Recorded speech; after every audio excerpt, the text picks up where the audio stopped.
À Niamey, un jeune entrepreneur passionné redéfinit la pisciculture avec Soptra Sarlu.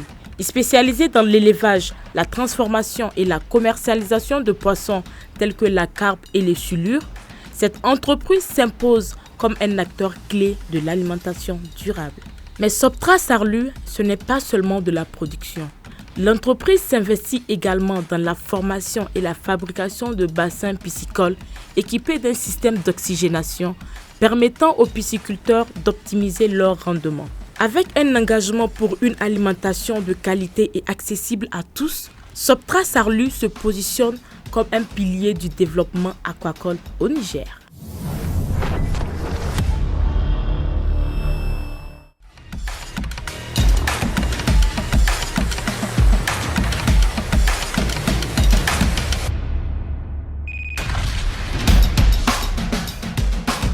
Soptra qui est une entreprise qui est déjà en fait la société de production et de transformation agro-industrielle. Nous sommes spécialisés dans l'agriculture de manière générale et plus particulièrement dans le secteur de la pisciculture et de la pêche. Nous faisons également en fait de la transformation et également en fait de l'encadrement, de l'accompagnement. La particularité de Soptra, c'est que c'est une entreprise qui veut en fait un peu changer la façon de faire la pisciculture ici au Niger.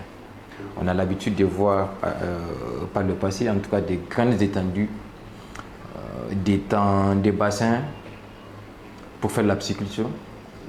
De telle sorte qu'aujourd'hui, les gens pensent qu'il faut en fait avoir de très grands espaces pour faire de la pisciculture. Nous, on est venus, on a essayé, on a vu qu'en réalité, on n'en a pas besoin. Il suffit juste d'avoir des petits espaces et de faire la pisciculture de manière intensive. Alors, Soptra est officiellement créé en novembre 2021, plus particulièrement. Nous avons en tout cas débuté notre activité, disons, informelle depuis 2018. En tout cas, depuis 2018, moi particulièrement, je suis dans le secteur de la pisciculture. Nous sommes en train d'exploiter pour le moment juste les bacs que vous avez vus. Ces bacs permettent de produire le circulaire à 800 kg et en tout cas le rectangulaire 400 kg par cycle. Ça veut dire que par an, nous pouvons produire 1600 de l'autre côté, kilogrammes, et ici 800 kg. Mais au-delà de ces bacs, nous avons également en tout cas des étangs qui se trouvent un peu à l'extérieur de la ville, où nous avons notre site où on fait vraiment de la grande production. Je dirais qu'on tourne autour de 10 millions par an, parce qu'au-delà de la production brute, nous avons depuis 2021 installé des comptoirs pour accueillir du poisson issu de la pêche. Nous avons notamment en fait un comptoir au niveau de Gaïa dans un village qui s'appelle Albakazi et également au niveau de Gatouani et là tout près au niveau de Ndonga. En fait, nous sommes rendus compte que notre production n'est pas échelonnée sur l'année, c'est-à-dire on ne peut pas avoir tout le temps le poisson que nous voulons. Or, nous faisons du poisson fumé par exemple et nous vendons du poisson frais. Donc, il nous faut une autre source d'approvisionnement pour vraiment alimenter notre boutique. C'est pour ça qu'on a jugé utile de mettre en place ces comptoirs-là pour vraiment alimenter notre boutique.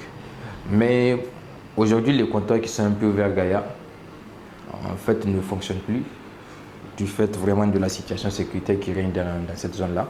Nous avons préféré vraiment en fait de localiser et revenir nous consacrer uniquement à la pisciculture aujourd'hui. Donc on travaille essentiellement maintenant avec des pisciculteurs partenaires qui sont à Niamey ou bien aux alentours de Niamey pour soit alimenter nos bassins ici ou alors faire du poisson transformé. De manière permanente, nous tournons avec une équipe de 4 personnes, dont moi-même. Maintenant, nous faisons appel vraiment beaucoup aux gens qui sont un peu, on va dire, des temporaires. Parce que quand on a besoin, par exemple, de faire déplacer une grande quantité de poissons ou bien quand on a besoin de travailler sur une grande quantité de poissons ici, on fait appel beaucoup en fait, à des jeunes, à des femmes qui viennent nous aider pour vraiment faire nos travaux. Pourquoi la pisciculture? Je ne saurais pas exactement dire pourquoi la pisciculture. En fait, je suis passionné par les poissons et j'aime la pisciculture. Je dirais que c'est peut-être pour ça qu'aujourd'hui, je m'intéresse de plus en plus à ce secteur-là. Et je vous assure que c'est un secteur que quand vous l'approchez, vous êtes captivé, vous ne pouvez plus vous en passer. Moi, j'en ai fait, c'était une passion et j'en ai fait une activité aujourd'hui que je voudrais bien, en fait, disons, développer et vraiment atteindre un certain niveau. Quand vous intéressez au secteur du poisson de manière générale au Niger, vous vous rendez compte qu'aujourd'hui, que la pisciculture n'est pas très représentative. En fait. Or, de l'autre côté, vous avez un très grand gap pour ce qui est vraiment du besoin réel de la population en poisson, mais en poisson de bonne qualité. Nous avons une grande capacité aujourd'hui, en tout cas en termes de ressources en eau, qui s'estime entre 400 hectares pratiquement qu'on a en fait en termes d'eau de surface aujourd'hui au Niger, constitué du fleuve, des mares, des retenues d'eau, du lac, mais que malheureusement en fait ne sont pas exploités. Pourtant, en fait, il y a une très grande demande dans les grands centres urbains et même en fait dans les villages en termes de poissons. Et malheureusement, vous allez voir que chaque année, il y a en tout cas l'État plus ses partenaires qui font en fait de l'empoisonnement dans ces retenues d'eau là, dans ces mares, pour que la population en fait ait du poisson. Malheureusement, on se rend compte que c'est plus des étrangers qui viennent en fait prendre ces poissons là pour l'amener ailleurs. Et curieusement, nous on importe du poisson au Niger. Pourtant, on en produit. Alors oui, il y a également cet aspect-là. On n'en produit pas assez pour tout le monde. Mais même le peu qu'on produit, en fait, il est amené ailleurs. Nous, on s'est positionné, en tout cas dans ce secteur-là, pour un peu apporter notre pierre à l'édifice, pour apporter notre contribution et faire en sorte que vraiment qu'on puisse produire ce que nous allons manger nous-mêmes. Aujourd'hui, de plus en plus, quand vous suivez un peu les statistiques, vous allez voir que en fait, la pêche, elle est en baisse et que c'est la pisciculture qui est en train en fait, de se démonter. Aujourd'hui, l'offre mondiale est très largement en fait, représentée par la pisciculture, l'aquaculture de manière générale. Depuis plus de 10 ans aujourd'hui, en fait, on consomme beaucoup plus de poissons issus de l'élevage que de poissons issus de la pêche. Et notre pays n'en fait pas exception, même si aujourd'hui le besoin ne se fait pas ressentir, ça ne va pas tarder. Donc c'est maintenant qu'il faut en fait se positionner, commencer à installer des fermes, produire notre propre poisson, et maintenant après, avec l'évolution en tout cas de la population, on va pouvoir en tout cas répondre aux besoins de la population nigérienne. Quand vous allez prendre un poisson d'élevage et un poisson issu de la pêche, quand vous allez l'analyser, moi j'en ai vu en fait des analyses, même si moi-même je n'en ai pas fait, mais quand même j'ai suivi certaines comparaisons. Du fait que c'est un poisson qui a été élevé dans des conditions contrôlées, où on lui donne vraiment tout ce dont il a besoin pour évoluer, pour en tout cas pour croître en bonne santé. Et qu'on l'a élevé également dans une eau qui est assez contrôlée, qui est assez bonne. On peut dire qu'il est en fait de meilleure qualité que le poisson ici, je dirais en fait de la nature. Parce que tout simplement, on ne sait pas exactement dans quoi en fait il a vécu, des choses comme ça. Il y a la pollution, en tout cas si on prend par exemple le fleuve, il y a beaucoup de pollution. Je dirais déjà que c'est un atout pour les entrepreneurs de manière générale ici au Niger d'avoir une institution comme le FONAP. Avoir une institution comme le FONAP qui est là essentiellement pour encadrer et accompagner des entreprises, je pense que ça ne peut être que salutaire en réalité.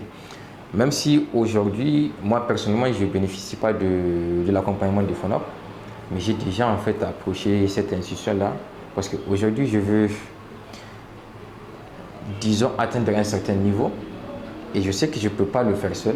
Il me faut des professionnels qui vont m'accompagner, m'encadrer pour que je puisse vraiment, disons, aller un peu plus haut, un peu plus loin, renforcer mes capacités en termes de leadership, de management et également toucher d'autres secteurs qui peuvent être beaucoup plus intéressants pour moi, toujours naturellement dans la pisciculture.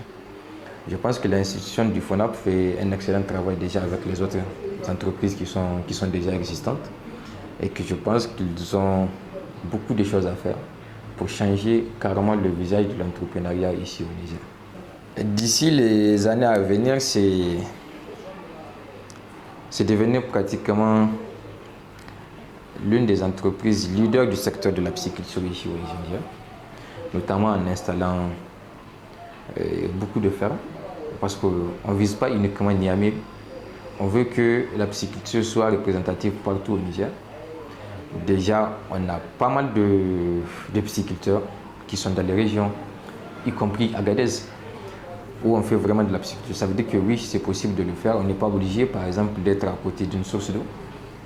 Quand je parle d'une source d'eau, je parle d'une mare ou bien du fleuve carrément. On peut être à la maison, faire la pisciculture chez soi et rentabiliser. Aujourd'hui, c'est vraiment ce créneau-là que nous sommes en train de promouvoir. Et je pense que très prochainement, nous allons installer une grande ferme ici à Niamey pour faire la pisciculture de manière intensive et dans un cycle vraiment fermé. Et je commencerai déjà par remercier l'équipe TV Hongrie pour vraiment en fait cet entretien-là. Parce que oui, effectivement, il n'y en a pas beaucoup, malheureusement, de chaînes qui mettent en lumière l'activité des jeunes qui sont en train vraiment en fait de faire des choses qui sont extraordinaires. Je ne suis pas le seul, j'en ai vu plusieurs, malheureusement qui ne sont pas connus. Et j'espère que cette initiative-là va se continuer avec d'autres qui sont également dans d'autres secteurs, qui sont en train de faire vraiment des choses qui sont extraordinaires. Je pense que c'est avec ce genre de choses-là qu'on va faire en sorte de changer carrément en fait le visage de l'entrepreneuriat de manière générale et plus particulièrement de l'entrepreneuriat agricole ici au Niger. Parce que oui, malheureusement, en fait, les gens pensent que quand on est dans l'entrepreneuriat, surtout agricole, que c'est quelque chose qui est réservé par exemple aux paysans, à des gens qui n'ont pas fréquenté, alors que pas du tout. C'est quelque chose qui, en fait, c'est même préférable d'avoir un certain niveau pour bien comprendre et puis pouvoir apporter des innovations dans ce secteur-là pour vraiment faire en sorte de rompre avec les anciennes pratiques et carrément aujourd'hui d'aller vers une agriculture qui est, disons, commerciale et rentable. Maintenant, pour les entrepreneurs comme moi, je dirais peut-être d'être plus persévérant. Parce que l'entrepreneuriat, ce n'est pas une activité qui est facile. Ce n'est pas une activité qu'on peut faire, disons, à moitié. C'est un engagement. C'est un engagement de tous les jours, de chaque heure. Donc, qu'il faut en fait surtout être patient, persévérant et de ne surtout pas lâcher. Nous, aujourd'hui, on est une entreprise, mais on évolue également en groupe. Parce qu'on s'est rendu compte que en fait, c'est en mutualisant les efforts aujourd'hui qu'on peut vraiment apporter un changement réel sur, disons, l'environnement nigérien. Donc, nous avons des associations, nous avons même une fédération aujourd'hui des pisciculteurs qui sont là pour vraiment en fait mettre en synergie tous les efforts qu'ils sont en train de faire, qu'on est en train de faire, pour faire en sorte que ce secteur-là puisse vraiment prendre un essor qu'il lui faut. Maintenant, à l'endroit des centres d'accompagnement, des structures de financement également, moi, j'appellerais ces institutions-là à avoir plus de spécialistes qui peuvent réellement encadrer des gens qui sont dans des secteurs d'activité qu'ils ne comprennent pas forcément. Aujourd'hui, malheureusement, quand vous partez dans les centres incubateurs, je parle de tous les centres incubateurs, vous n'allez pas trouver des spécialistes, par exemple, en pisciculture. Or, pour accompagner quelqu'un qui est dans une activité, il vaut mieux comprendre un peu cette activité-là. Et c'est valable pour pratiquement tous les secteurs agricoles aujourd'hui. Donc, ça serait bien vraiment d'avoir ces spécialistes-là, parce qu'il y en a. Donc, c'est juste en fait faire en sorte que ces spécialistes-là soient au niveau de ces institutions-là, pour qu'ils puissent, eux, de leur côté, créer, disons, des meilleurs canevas, des meilleures façons d'accompagner les gens qui sont dans l'activité agricole de manière générale.